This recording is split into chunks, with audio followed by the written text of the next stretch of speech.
তেলিয়ামুড়া থানাধীন দাসুপাড়ার গভীর জঙ্গল এলাকা থেকে পুলিশি তৎপরতায় বিপুল পরিমাণ গাঁজা উদ্ধার হয়েছে।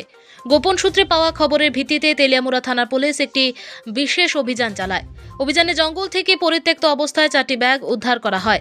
উদ্ধার হওয়া ব্যাগগুলির ভেতর থেকে মোট 37 প্যাকেটে প্রায় 37 কেজি গাঁজা বাজেয়াপ্ত করা হয়েছে। প্রাথমিকভাবে পুলিশের ধারণা, পাচারের উদ্দেশ্যেই এই নিষিদ্ধ সামগ্রীগুলি সেখানে লুকিয়ে রাখা হয়েছিল।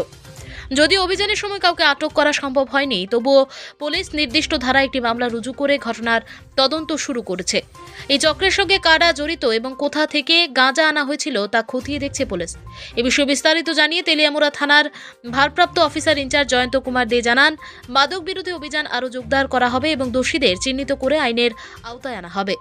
আমাদের কাছে সিক্রেট ইনফরমেশন ছিল যে দাসুচন্দ্র পাড়াতে ইলিগেলি কিছু গাঁজার প্যাকেট স্টোর করা হয়েছে। তো অ্যাকচুয়ালি একজ্যাক্ট লোকেশনটা আমাদের কাছে ছিল না, তারপরও ভেরিফাই করার জন্য আমরা ওখানে গিয়ে ভেরিফাই করি। তো আমাদেরই নেতৃত্বে ছিল ইন্সপেক্টর অজিত দেববর্মা, WSI সুমিত্রা দেববর্মা এবং আমাদের SI বাবু।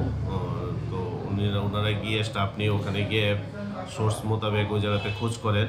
তো খোঁজ করার পর আমরা দাসুচন্দ্র পাড়ার অ্যাকচুয়ালি রেল ক্রসিংয়ের পরে ওখানে যে জমাতিয়া বস্তি আছে, তো ওখানেই খোঁজ করা শুরু হয়েছিল। তো ওখানে সঞ্জিত করে একজনের লোকেশন ছিল। তো ওখানে গিয়ে তো কিছু পাওয়া যায়নি, কিন্তু ওখান থেকে দেখা যায় যে গভীর জঙ্গলে যাওয়ার যে রাস্তা আছে, সেই রাস্তা দিয়ে কিছু ফুটপ্রিন্ট মার্ক ছিল।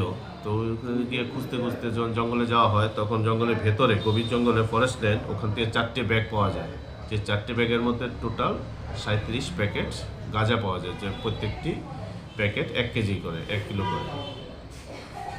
কারণ অ্যাকচুয়ালি ব্যাটাগুলো হচ্ছে গাঁজা প্যাকেটগুলো ওখানে স্টোর করা হয়েছিল এই উদ্দেশ্যে। প্রতি শনি রবিবারে তো বাইরের ট্রেনগুলো যায় বিভিন্ন দিকে, সেই ট্রেনে ওগুলো পাচার করার উদ্দেশ্যে ওই যাতে স্টোর করেছিল।